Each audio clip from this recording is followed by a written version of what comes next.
Seperti biasa Bapak Ibu semuanya, kita langsung saja mulai to the point, gak usah basa-basi opening omong kosong tetebengnya terlalu banyak ya. Kita masuk pada pemupukan nanas. Ini pertanyaan terbanyak dari semua teman-teman kita petani nanas Indonesia. Nanas ini saya maklum saja dia menjadi pertanyaan terbanyak karena Indonesia termasuk dalam 10 besar penghasil komoditi nanas dunia. Jadi Bapak Ibu harus bangga ya. Dan ini terkhususkan untuk Bapak Ibu yang bertanya. Pak tolong dong racik buat kami pupuk untuk nanas, kami mau hasilnya bagus, buahnya jumbo, panennya melimpah, harganya enak. Gini, nanas ini tergantung varietas juga, sama seperti komoditi yang lain. Misalnya Bapak Ibu tanam komoditas nanas yang komoditas super atau unggul. Misalnya apa yang marak di Indonesia, Bogor, apalagi nanas madu dan lain sebagainya. Yang varietasnya memang unggulan, rasanya enak, manis, harum, dan juga buahnya besar-besar. Nah, untuk metode penanaman budidaya nanas saya tidak perlu jelaskan karena Bapak Ibu semua berkecimpung di dunia perkebunan nanas. Tidak perlu kita bahas remeh-temeh begitu. Sudah tahu seluk-beluknya. Kita langsung saja pada pemupukan karena itu paling inti ya. Nanti saya kasih bonus karena ada juga beberapa teman-teman kita yang bertanya tentang nanas pemupukan skala rumahan. Kami bukan petani Pak, skala luas. Kami pencinta nanas. Kami pengen nanam saja 20-30 pohon nanas di pekarangan dengan polybag, penterbag. Kami juga minta racikan yang sederhana. Pupuk yang mudah, gampang kami aplikasikan. Nanti bonusnya itu ya. Baik, seperti biasa saya tidak perlu mengajak Bapak Ibu lagi seperti video-video sebelumnya, panjang lebar kita hitung, nggak usah. Saya sudah hitungkan buat Bapak Ibu semua. Jadi tinggal saja Bapak Ibu mencatat poin-poinnya saja. Nanti saya bantu Bapak Ibu tampilkan di layar ini biar Bapak Ibu bisa bantu memudahkan untuk mencatat ya. Kita langsung saja mulai. Seperti biasa yang saya sarankan untuk racikan pupuk ini, teman-teman semua yang sudah terbiasa dan hasilnya sangat luar biasa. Selalu metode yang saya terapkan adalah makro primer dan makro sekunder. Tidak bisa kita berupaya budidaya tanaman hanya bermodalkan NPK atau makro primer. Ya, seperti apa? Urea TSP KCL atau urea SP KCL. Nggak bisa. Itu makro primer. Kalau itu saya tidak bisa membantu Bapak Ibu karena hasil tidak akan maksimal. Kita butuh makro sekunder karena dia juga makro. Magnesium, sulfur, kalsium wajib. Tidak bisa kita hanya bermodalkan urea TSP lalu KCL lalu selesai. Hasil nanas melimpah, nggak bisa ya. Jadi seperti biasa racikan yang akan saya buat untuk Bapak Ibu petani nanas melibatkan makro primer dan makro sekunder. Baik. Kita mulai. Kalau misalnya metode yang saya pakai seperti biasa dan berhasil sampai hari ini Bapak Ibu terapkan di semua komoditi, maka sama metode kali ini juga pasti akan berhasil ya. Sudah banyak yang pakai juga cara ini. Baik. Nitrogen yang kita butuhkan. Apa yang mewakili pupuk nitrogen? Urea. Pak, di tempat saya adanya nitrea. Nggak apa-apa, sama saja. Ya, kemasannya beda, isinya sama. Urea atau nitrea, 46% nitrogen. Itu yang pertama ya, pupuk pertama yang Bapak Ibu siapkan. Yang kedua, saya menyarankan untuk khusus nanas ini kita pakai SP36 ya. Tidak seperti racikan biasa yang menggunakan TSP 46 P25. Kali ini untuk nanas kita pakai SP36. Kenapa Pak tidak pakai TSP saja? Kenapa pakai SP36? Saya sudah menjelaskan juga ya. TSP itu pupuk fosfor yang ikutannya atau unsur pelengkapnya selain fosfor ada kalsium. Tetapi kalau misalnya kita pakai SP, misalnya SP36, SP27, ya, SP18, SP19, SP12, maka ikutan dari fosfor itu adalah sulfur. Jadi kalau kita pakai SP36, maka kita dapat fosfor dan juga sulfur. Nah, karena nanas kita perlu aroma, rasa, maka yang kita libatkan adalah SP36. Makanya kita pakai SP36 ya. Kemudian pupuk ketiga yang kita gunakan itu KCL ya. Seperti biasa 60% K2O, kalium oksida.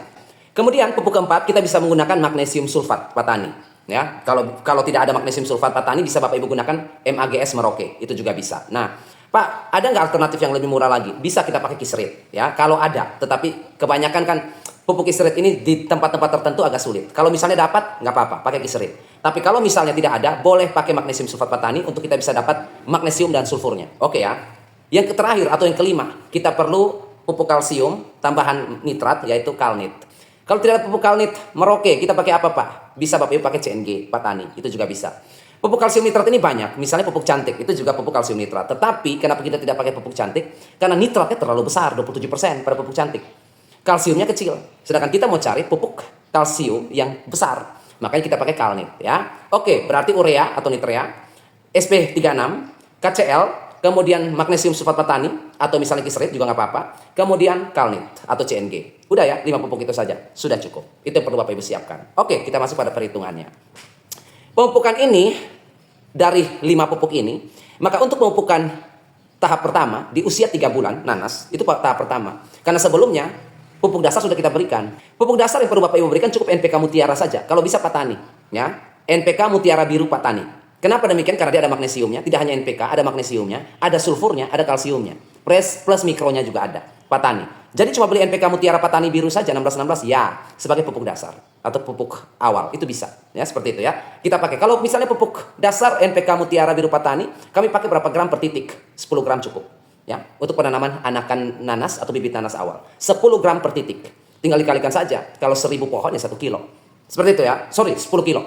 Ya, kalau misalnya 1000 pohon bibit nanas, ya sudah 10 kilo NPK. Cukup itu ya. Untuk pupuk dasar. 10 gram per titik. Oke ya.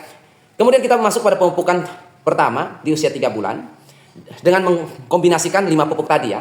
Urea, SP36, KCL, kiserit atau magnesium sulfat maupun kalsium nitrat. Baik. Yang kita pakai untuk urea berapa? 8 gram. Kemudian untuk SP36 kita pakai 5 gram.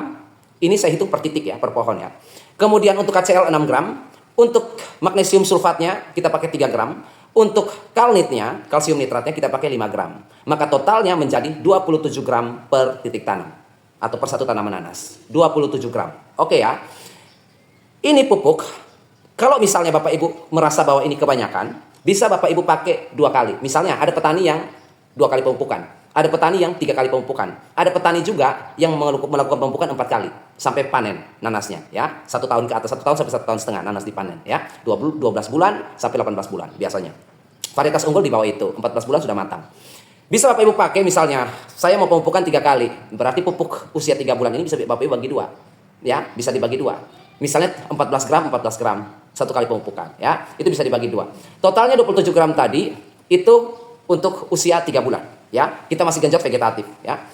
Maka kalau misalnya kita pakai racikan ini yang saya hitung 8 gram, 5 gram, 6 gram, 3 gram, 5 gram, total 27 gram tadi, maka NPK yang kita dapatkan nilainya atau grade fertilizernya adalah 16 3 11 untuk NPK.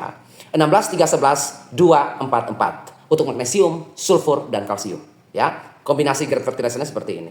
Apakah grade fertilizer ini sudah cukup bagus? Ya, sangat bagus untuk pertumbuhan vegetatif. Seperti itu ya. Nah, sekarang kita masuk pada pemupukan usia 6 bulan. Saat nanas memasuki usia 6 bulan, persiapan bunga ya. Dia sudah mau transisi itu, maka urea yang kita pakai, kita turunkan ureanya, nitrogennya menjadi 4 gram. Untuk SP36 tetap 5 gram. Kemudian untuk KCL kita naikkan 10 gram. Kemudian untuk magnesium sulfat kita naikkan 4 gram.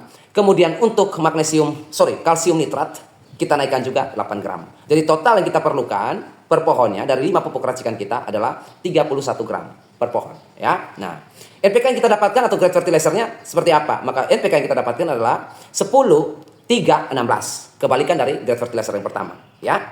K-nya besar karena persiapan. 10 3 16 2 4 7 ya. 2 magnesium, sulfurnya 4% dan 7% untuk kalsium ya. Baik. Untuk catatan yang perlu Bapak Ibu siapkan yang harus diperhatikan pada saat pemupukan racikan ini.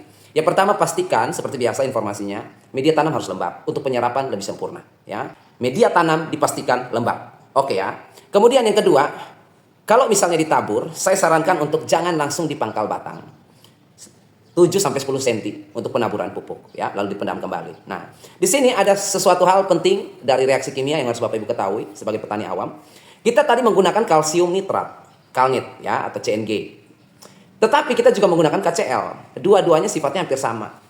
Ya, hampir sama dan sangat berbahaya kalau dicampur. KCL kalau dicampur sama kalsium nitrat itu sangat berbahaya. Berbahayanya di apa? Akan terjadi pengendapan. Nah, kalau misalnya yang kita pakai tadi bukan KCL, kalium sulfida misalnya, kalium sulfat, tidak masalah, bisa dicampur. Berhubung yang kita pakai adalah KCL, kalium klorida, maka klorida itu berbahaya dengan kalsium. Kalsium akan membentuk senyawa CaCl2 atau apa istilahnya? Kalsium klorida. Nah, kalau kalsium klorida itu endapan, sifatnya membatu, mengeras. Selain dia membentuk endapan dan dia mengeras, akan menurunkan kualitas pupuk. Yang ketiga, akan menekan atau menghambat penyerapan magnesium. Kalau terjadi kalsium klorida tadi, ya. Karena berhubung kita pakai KCl, kalium klorida, maka kita harus pisah. Kalau Bapak Ibu menggunakan kalium itu bukan kalium klorida ya, bukan KCl ya, tetapi kalium sulfat misalnya, ya tidak masalah, dicampur saja. Seperti itu ya. Nah, berhubung racikan kita menggunakan kalium klorida atau KCl, maka kita pakainya bisa dengan 2 metode.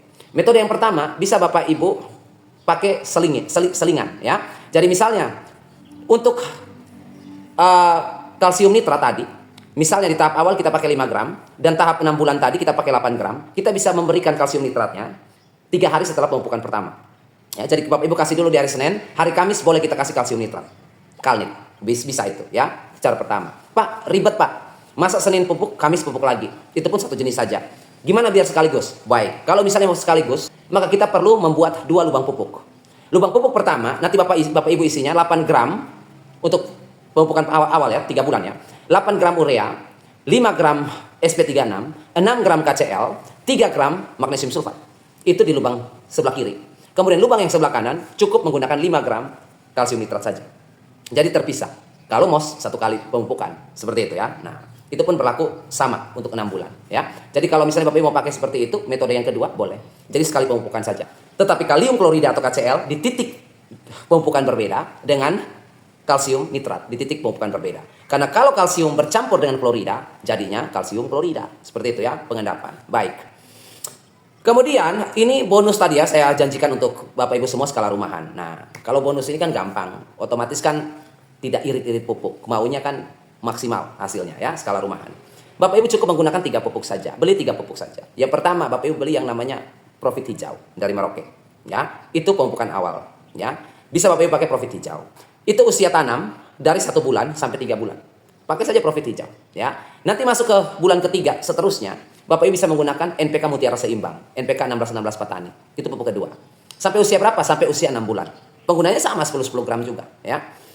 Sampai di usia ke-6 bulan, Bapak Ibu bisa menggunakan pupuk Profit Orange, ya. 8939, ya. Dia ada bonus magnesium dan juga sulfur. Sulfurnya 10% itu besar. Supaya nanasnya wangi, aromanya kuat, rasanya manis, buahnya besar, ya. Jadi Bapak Ibu skala rumahan cukup menggunakan 3 pupuk saja, Profit Hijau, NPK Mutiara Seimbang 1616 Petani dan juga pupuk terakhir yaitu Profit Orange di usia 6 bulan. Seperti itu ya. Nah, kurang lebih seperti itu saja untuk racikan pupuknya untuk Bapak Ibu semua. Untuk memudahkan Bapak Ibu nanti saya taruh di link deskripsi untuk link-link pupuknya yang murah, amanah dan jujur. Untuk memudahkan Bapak Ibu mendapatkan pupuk yang tadi saya sudah racik untuk Bapak Ibu semua. Jadi simpel dan sederhana kan? Jadi tidak perlu kita sama-sama menghitung dari awal sampai habis, butuh waktu bermenit-menit bahkan berjam-jam untuk kita meracik. Saya sudah menghitungnya 15 menit yang lalu sehingga Bapak Ibu bisa langsung mencatat. Seperti itu ya. Nah, kurang lebih seperti itu saja. Sampai jumpa di video penjelasan berikutnya dan request pertanyaan yang lain. Dan selama ini, metode racikan yang kita buat untuk teman-teman semua, selama ini berhasil. Jadi otomatis untuk nanas pun sekali lagi saya ucapkan untuk kesekian kali, pasti berhasil. Ya. Sampai jumpa dan akhir kata saya ucapkan, tetaplah selalu belajar, dan tetaplah selalu belajar.